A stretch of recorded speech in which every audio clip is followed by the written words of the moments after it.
Мүміндердің анасы Сәуда Зумға қызы, Аллах оған разы болсын. Сәуда Зумға ибн Қайс қызы Құрайш тайпасының Бану Амр ибн Люай руынан, ал анасы Шаммус Қайс ибн Зайд ибн Амр қызы Наджар руынан еді. Сәуда өзінің артынша исламды қабылдап, пайғамбарымызға оған Аллахтың сәлемі мен салауаты болсын ерген үлкен атасының ұлы Сакран ибн Амрға тұрмысқа шығады. Ол екеуі кәпірлердің зұлымдығын көп көрсе де, өздерінің Аллах елшісіне оған Аллахтың сәлемі мен салауаты болсын, жоғарыдан жіберілген уахимен шақырған жаңа хақиқи сенімдерін сақтай отырып, имандарына берік, сабырлы болады. Құрайштар осы жаңа сенімді қабылдағандарды исламнан қайтарып, көп құдайшылыққа әкелулері үшін оларға қыспақтарын үстеп, қатты зұлымдық көрсетеді. Кәпірлердің мұндай тәлкегі жан төзгісіз түрде жалғасып жатқан кезде Аллах елшісі оған Аллахтың сәлемі мен салауаты болсын, мұсылмандарға Эфиопияға қоныс аударуға рұқсат береді. Сәудамен бірге жаңа қабылдаған сенімдерін құтқару әрекетімен 8 қоныс аударушы Хабаша жеріне сапар шегеді. Олардың арасында күйеуі Сакран ибн Амр мен ағасы Малик ибн Зумғалар да бар еді. Олар амалсыздан үй жайларын, туған туыстарын, тіпті емзулі нәрестелерін де тастап кетеді. Эфиопияға сапар барысында айнымас сабырлы қалыптарын сақтай отырып, қорқыныштарын іштей жасырған олар елсіз, жабайы жерлерді түйеге мініп те, жаяу жалпы жүріп те өтеді. Араб түбегіндегі Сахара күнінің жан төзгісіз аптап ыстығына төзіп, адам аяғы жетпеген, сусыз, елсіз, ұзақ жолдардың көбін артта қалдырады. Бұл машақатты сапарда оларды бір ғана мақсат біріктірген. Ол Құрайш кәпірлерінің көрсеткен тәлкегінен жас сенімді сақтап қалу болатын. Олардың көрсеткен зұлымдықтары өлімнен де бетер еді. Сәуданы Эфиопияда тілі басқа, діні өзге, топырағы жат бөтен жерде туған туыстарды сағыну, туған жерді аңсау секілді жаңа қиыншылықтар күтіп тұрған еді. Уақыт оның көздерінде тоқтап қалғандай еді. Содан ол сабырмен арқалап жүрген Аллах пен оның елшісіне оған Аллахтың сәлемі салауаты болсын деген нық сенімін жоғалтпай, мұсылман бауырларымен бірге барша тауқыметті бірге көру үшін Меккеге қайтады. Елге оралған соң көп ұзамай оған кішкентай, әлсіз, қорғансыз 5 бүлдіршінді қалдырып, күйеуі Сакран дүниеден өтеді. Сәуда өте төзімді жан еді. Әкесі Зумға оған барша қиыншылықты мойымай арқалауына жәрдем беріп, балаларға қамқоршысы, асыраушысы болған әкелерінің жоқтығын білдіртпеуге иық тіресе ат салысады. Сәуданың бұл күндері ауыр әрі баяу жылжиды. Балаларына қамқорлық ете жүріп, Аллах елшісі оған Аллахтың сәлемі мен салауаты болсын шақырған жаңа сенімнің күндердің күнінде жеңіп шығатындығына үміт арта, балғын сәбилерін ислами тәрбиемен өсіреді. Сәуда егде жасқа қалай жетіп қалғанын өзі де аңғармайды. Енді оған тұрмысқа шығу кеш еді. Тіршілік тауқыметі мен бейнеті оған бұл жайлы ойлануға да мұрша бермеген болатын. Бірде ол қайғылы жүрегіне қуаныш әкелген, уайымға батқан көңілін жайландырған бір жақсы түс көреді. Сәуда бұл нәрсеге түсінік беретін еш нәрсені ойына келтіре алмады, оның жауабын іздеуге талпынбады да. Сәуданың түсіне өзіне қарап сәулесін шашып тұрған ай кіреді. Бұл түс оның қуанышына сүйінші іспеттес еді, өйткені ол әйел қуаныштың не екенін әлде қашан ұмытқан еді. Сондықтан да бұл ұлы қуанышты аян еткен түс екеніне қарамастан, мұсылмандардың анасы болу оның ойына кіріп те шықпайды. Басынан өткерген осыншалық қиыншылықтан кейін бұл жайт Сәуда үшін үлкен марапат, сыйлық болатын. Бұл уақытта Аллах елшісі оған Аллахтың сәлемі мен салауаты болсын үлкен қайғы қасіреттің ауыртпалығында жүреді. Ол құрметті де сүйікті әйелі Хадишадан, Аллах оған разы болсын, айырылған еді.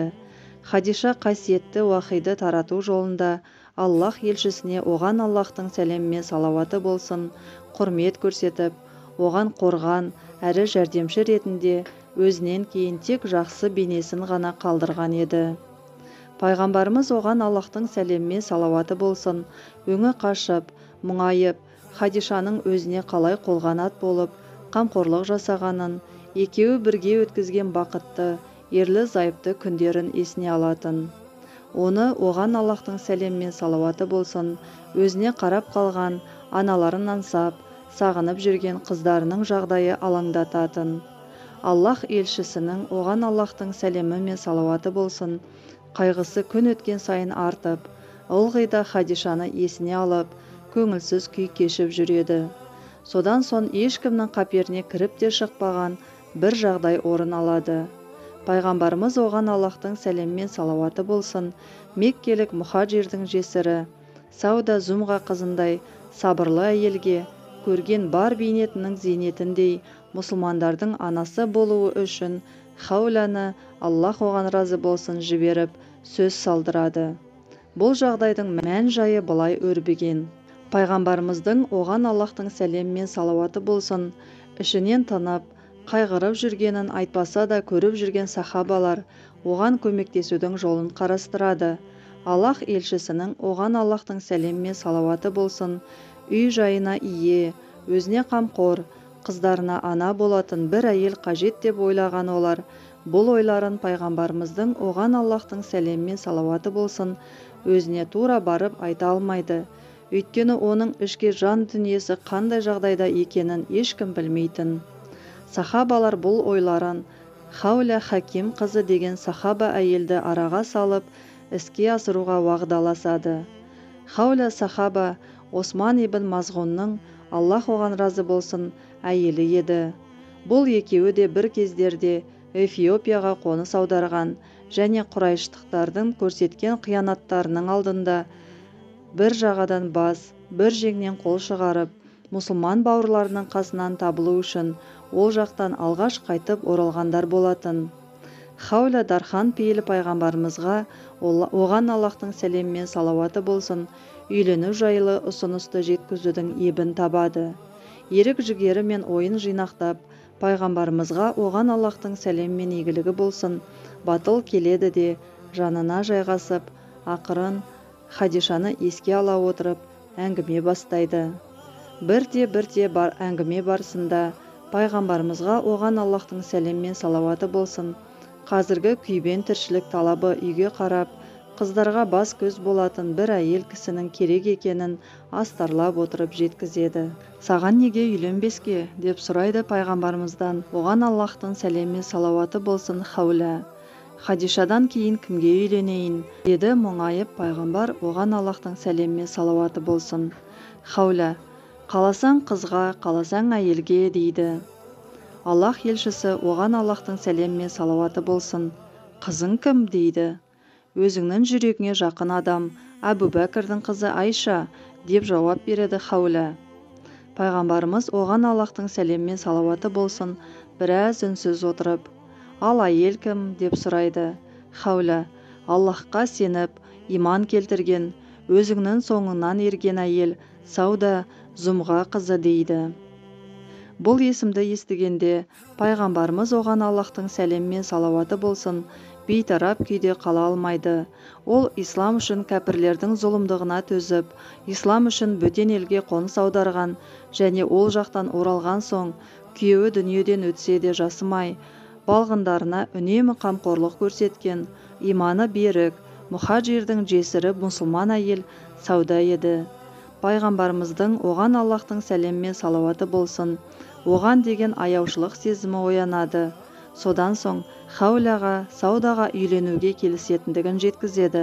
Аллах елшісі оған Аллахтың сәлемі мен салауаты болсын, Саудаға оның басындағы қайғы қасірет ауыртпалығын жеңілдетіп, балаларының тәрбиесіне қарайласу үшін Сауданың да өз қыздарына, үй ішіне, бас көз болатындығына үміт артып үйленеді. Бұл пайғамбарлықтың 10-шы жылы Рамазан айы еді. Хауля Саудаға алғаш бұл хабарды жеткізіп, оның жауабын сұрағанда, мұсылмандардың анасы атанатындығы оның ойына кірмеген болатын. Ол келісімін беріп, шексіз қуаныштан төбесі көкке жеткендей күй кешеді.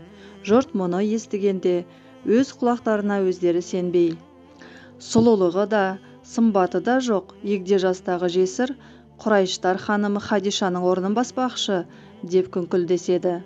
Сәуда пайғамбардың, оған Аллахтың сәлемі мен салауаты болсын, өзіне бүлдіршіндеріне қарайласу, тұрмыс тіршілігінің қиындығын жеңілдету, оған деген мейірімділігі мен құрметі, әрі басына түскен бар ауыртпалықты иық тіресе бірге көтеру үшін үйленгендігін жақсы түсінеді. Өйткені ол салмақты да салиқалы әйел, басқалар сияқты әйелдік сезім қалауы жайлы ойлаған емес еді. Және пайғамбарымыздың, оған Аллахтың сәлемі мен салауаты болсын, оны мұсылмандардың анасы деңгейіне көтергенінің өзі оған жететін еді. Сәуданың өзі болса баяу қозғалатын, салмағы ауыр кісі еді. Оның баяу жүресіне Аллах елшісі, оған Аллахтың сәлемі мен салауаты болсын, қалжыңдап жиі күлетін. Бірде Сәуда пайғамбарымызға, оған Аллахтың сәлемі мен салауаты болсын, сенің артыңда намаз оқығанымда рүкүғта шыдай алмастан мұрнымнан қан ағып кететіндей деп қолмен мұрнымды қысып тұрдым, дейді. Оның мұны айтудағы мақсаты Аллах елшісінің, оған Аллахтың сәлемі мен салауаты болсын, рүкүғта ұзақ тұратындығын меңзеу еді. Сәуданың айтқанына пайғамбарымыз, оған Аллахтың сәлемі мен салауаты болсын, жымиып езу тартқан. Ол пайғамбарымыз, оған Аллахтың сәлемі мен салауаты болсын, және оның қыздарына қолынан келген бар қамқорлығын аямады. Аллах елшісінің, оған Аллахтың сәлемі мен салауаты болсын, үйін бақыт пен қуанышқа толтырды. Ал Айша, Аллах оған разы болсын, ұзатылып келгенде, ол үшін Сәуда ең жақсы бөлмені әзірлеп, аялы алақаны мен қамқорлығына алды. Сонымен қатар жалғыз Айша ғана емес, одан кейін келген Зайнап, Хафсалардан да өзінің кеңдігін аямады. Аллах елшісі, оған Аллахтың сәлемі мен салауаты болсын, оны қатты құрметтеп, бағалай білетін. Ол, оған Аллахтың сәлемі мен салауаты болсын, барлық әйелдеріне тең қарап, олардың үйлеріне кезекпен қонатын. Осылайша, бірде Сәуданың кезегі келгенде, Сәуда онымен, оған Аллахтың сәлемі мен салауаты болсын, жұбайлық қатынасын тоқтатып, кезегін Айшаға беру жайлы сөз қозғайды. Бұл пайғамбарымыз, оған Аллахтың сәлемі мен салауаты болсын үшін күтпеген кездейсоқ, таңғаларлық жағдай еді. Сабырлы да шыдамды әйел. Пайғамбарымыздың, оған Аллахтың сәлемі мен салауаты болсын, көңілі мен жан дүниесіне батқан ұсыныстың ауырлығын сезініп, ішкі жан дүниесінің аласұрып бара жатқанын бірден түсінеді. Өзі де қас пен көздің арасында қолындағы бар асылын жоғалтуы Аллах елшісінің, оған Аллахтың сәлемі мен салауаты болсын, өзімен бір жолата ажырасып кету мүмкін екенін де жақсы білетін. Үн қатып бірдеңе дей алмаған соң, сыбырлап, «Уа Аллахтың елшісі, мені өзіңнің әйелің етіп қалдыр, Аллахпен ант етейін, қазір күйеу менің не теңім, бірақ құдіреті күшті Аллахтан тілерім, ақырет күні өзімді сенің жарың етіп қалдыруы» деп дейді Сәуда. Аллах елшісі, оған Аллахтың сәлемі мен салауаты болсын, оған аяушылық пен назар сала қарағанда араларында тылсым үнсіздік орнайды. Бұл үнсіздік Сәуданың бойында мұң мен қорқыныш ұялатып, оның ауырлығы жанын күл-парша етіп турағандай болды. Ол өзінің хақысы жоқ нәрсені сұрап тұрғандай күй кешеді. Аллах елшісі, оған Аллахтың сәлемі мен салауаты болсын, үнсіз отыра береді, ал Сәуда сабырмен күтеді. Дәрменсіздік меңдеген Сәуданың қартайған ауру денесі соңғы кездері сыр бере бастаған еді. Оның ендігі жалғыз тілек қалауы, бұл өмірде Аллах елшісінің, оған Аллахтың сәлемі мен салауаты болсын, жанында қалып, ақыретте онымен әйелдерінің қатарында кездесу еді. Ойына қайтадан өтініші оралып, тамағына көлденең сүйек тұрып қалғандай булығып, «Мені қоя бер, уа Аллахтың елшісі, егер Айшаның жасында болсам, әңгіме басқа, мен басқа әйелдер қалайтын әйелдік сезімді де қаламаймын» дейді. Сәуданың дархан жомарттығы мен кең пейілділігі пайғамбарымызға оған Аллахтың сәлемі мен салауаты болсын әсер етпей қоймайды. Өзінің сұрауына жауап күткен Сәуда пайғамбарымыздың оған Аллахтың сәлемі мен салауаты болсын маңдайынан сүйеді. Аллах елшісі оған Аллахтың сәлемі мен салауаты болсын үндемеген күйі намаз оқуға шығып бара жатып, тынығу үшін қайтып келетінін айтады. Содан соң Билалдан Аллах оған разы болсын азан айтуын сұрайды, ал азанның дауысы оның көңілін тыныштандырады. Сауда өз өтінішін пайғамбарымыздың оған Аллахтың сәлемі мен салауаты болсын қабыл алғанын сезіп, жан дүниесіне қуаныш оты жүгіріп, оның бойын шаттық билейді. Ол өз көңіл қалауының тазалығы мен ниетінің дұрыстығын пайғамбардың оған Аллахтың сәлемі мен салауаты болсын түсінгеніне көңілі жай табады. Осыдан кейін ұлы Аллах тағала Мұхаммедке оған Аллахтың сәлемі мен салауаты болсын. Егер әйел күйеуінің салқын қабақ танытуынан немесе бетін теріске салуынан қорқса, ол екеуіне араларын келісіммен түзетулерінде күнә жоқ. Келісімге келген абзал. Нәпсілер сараңдыққа әзір жаратылған. Егер жақсылық істесеңдер және тақуалық қылсаңдар, шындығында Аллах не істегендеріңнен толық хабардар деген уахи жіберген.